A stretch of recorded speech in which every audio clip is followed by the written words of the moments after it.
প্ৰধানমন্ত্ৰী নৰেন্দ্ৰ মোদী ডাঙৰীয়া 7 তাৰিখে 11:45 বজাত কোকৰাঝাৰত আহি উপস্থিত হ'ব।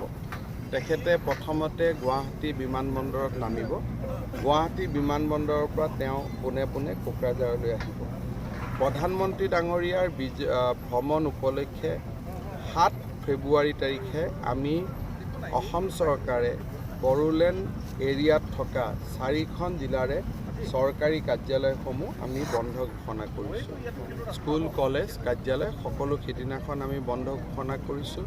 যাতে সকলো ৰাইজে এই বিজয় উৎসৱত যোগদান কৰিব পাৰে বা যোগদান নকৰিলেও ঘৰত থাকিও যাতে টেলিভিশ্যনত প্ৰধানমন্ত্ৰী ডাঙৰীয়াৰ প্ৰগ্ৰেম চাব পাৰে। আমি BTCকো অনুৰোধ কৰিছোঁ যে তেওঁলোকৰ কাৰ্যালয়খিনিও যাতে 7 তাৰিখে বন্ধ দিয়া হয়।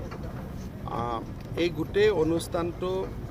আমাৰ অসম চৰকাৰ, BTC প্ৰশাসন আৰু চুক্তিত স্বাক্ষৰকাৰী আটাইকেইটা আপছু, UBPO আৰু NDAP 4টা যি গোট আছিলে বা আছে তেওঁলোকৰ উদ্যোগত কৰা হ'ব। ইতিমধ্যে আমাৰ ডাইচ প্লেন আদি বনোৱা হৈছে আৰু সেই ধৰণে SPG আহি পেলাই নিৰাপত্তাৰ দিশটো চাইছে। অসম চৰকাৰৰ গড়কাপ্তানি বিভাগ আৰু BTC প্ৰশাসনৰ পৰা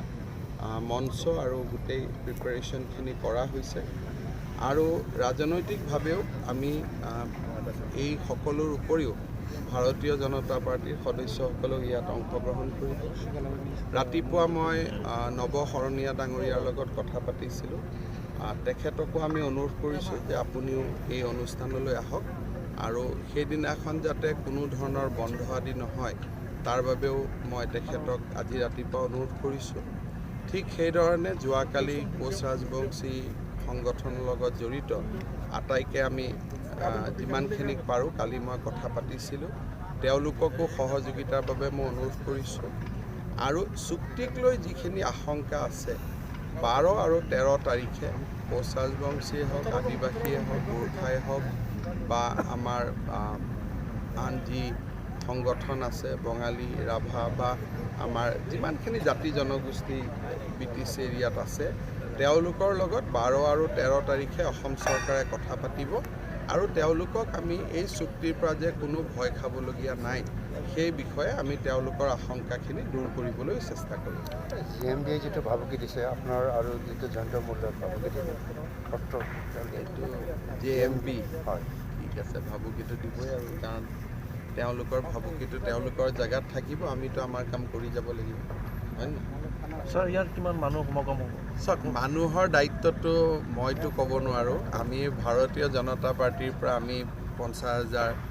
1 লাখ মানুহ আমাৰ ফালৰ পৰা আহিব। বাকী BPF আৰু আপছুৰ ফালৰ পৰা কিমান মানুহ আহিব এইটো তেওঁলোকে জানিব আৰু মই তেওঁলোকৰ হৈ ক'ব নোখোজোঁ। মই কিন্তু তেওঁলোকে যিহেতু পূৰ্ণ সহযোগিতাত হ'ব, মই ভাবোঁ যথেষ্ট মানুহ তেওঁলোকেও আনিব আৰু কোনোবাই বিশেষকৈ যিটো এটা শান্তিৰ পৰিৱেশ আহিলে মানুহে বহুত ভাল পাইছে। সেইকাৰণে মই ভাবোঁ যে কোকৰাঝাৰ টাউনত আৰু ইয়াৰ আশে পাশে যিমান যি ৰাইজ আছে সকলো আহিব। আমি কোকৰাঝাৰৰ 2-এটা ৰাস্তাও অলপ ভাল কৰি লৈছোঁ এইকেইদিনতে আৰু 6 তাৰিখ গধূলি আমি কোকৰাঝাৰ টাউনত চাকি বন্তি জ্বলাইও আমি এটা প্ৰধানমন্ত্ৰী ডাঙৰীয়ালৈকে কৃতজ্ঞতা জনাবৰ বাবে আমি চেষ্টা কৰিম। ছাৰ, কালচাৰেল থ্ৰুবোৰ থাকিব ছাৰ? কালচাৰেল থাকিব। ইয়াতে প্ৰধানমন্ত্ৰী ডাঙৰীয়াৰ প্ৰগ্ৰেমৰ মাজত 10 মিনিটৰ এটা বাগৰুম্বা ডান্স থাকিব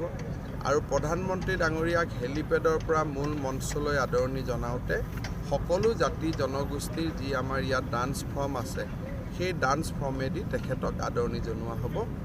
আমাৰ up to the dice from helipad. আৰু হেলিপেডৰ পৰা ডাইচত অহাৰ পিছত যেতিয়া আনুষ্ঠানিক আৰম্ভ হ'ব তেতিয়া ইয়াতে এটা বাগৰুম্বা ডান্স এটাও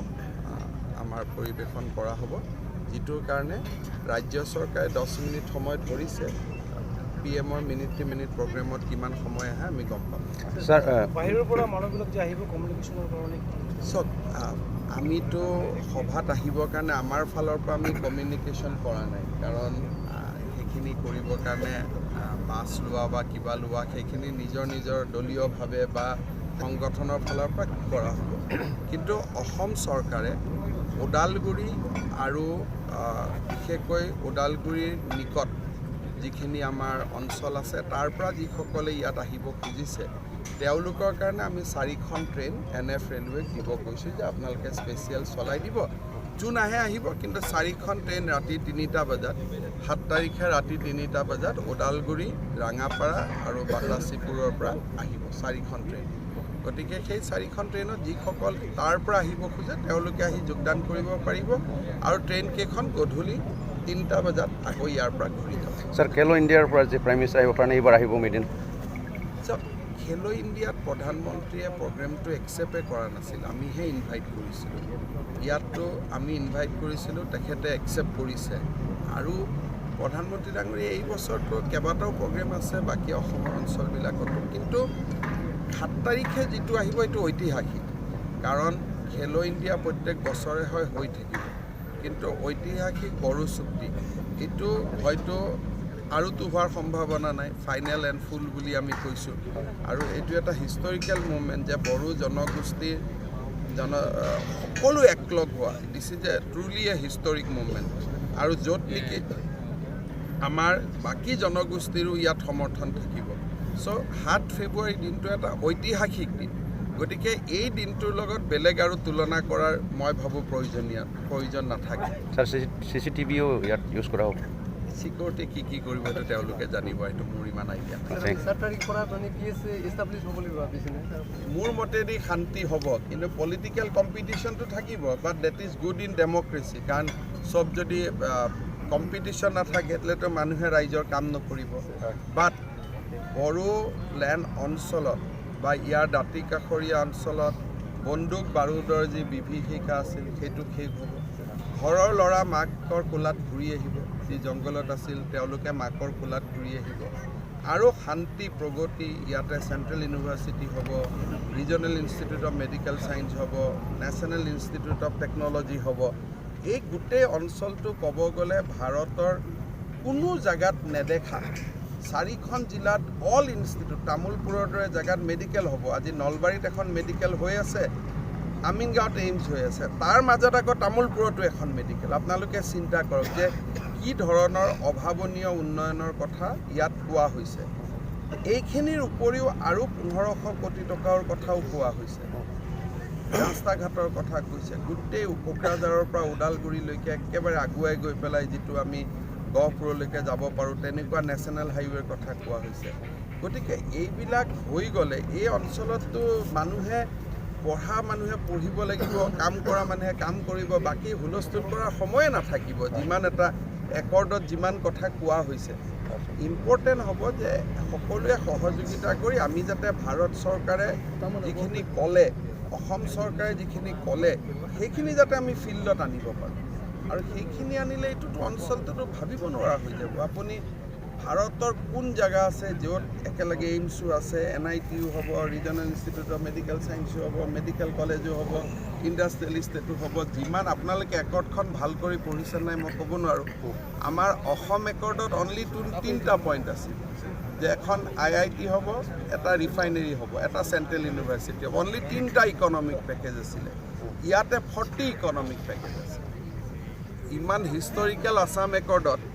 ক্লজ 7ত অনলি 3 বা 4টা গেছ কেকাৰ ৰিফাইনেৰী যিখিনি আৰু এইবিলাকো বহুত দিনৰ পৰা দাবী চলি অহা বস্তু কিন্তু ইয়াত যিখিনি হৈছে সেইখিনিতো একদম নতুন BTC একৰ্ডত আমি যি পালোঁ ডিম ইউনিভাৰ্চিটি হ'ল বড়োলেণ্ড ইউনিভাৰ্চিটি হ'ল ইয়াৰ ওপৰত আৰু ইমান প্ৰজেক্ট মানুহৰতো সময়ে নাথাকিব স্যাৰ এইবাৰ BTC কিন্তু বাজেটত যিটো নিম্নতম ধন আবণ্টন কাৰণটো জানিব পাৰিম এইবাৰ অলপ গোটেই দেশতে টেক্স কালেকশ্যন কমি গৈছে গতিকে এইবাৰ অসম চৰকাৰৰ বাজেটো আগতকৈ কম স্যাৰ BTC ইলেকশ্যন টাইমিং হ'ব না গোটেই দেশত GST কালেকশ্যন কমিছে ইনকাম টেক্সৰ কালেকশ্যন কমিছে গতিকে অসমৰ বাজেটো এইবাৰ আগতকৈ কমিব স্যাৰ ইলেকশ্যনটো টাইমত হ'ব না BTC ইলেকশ্যনটো টাইমত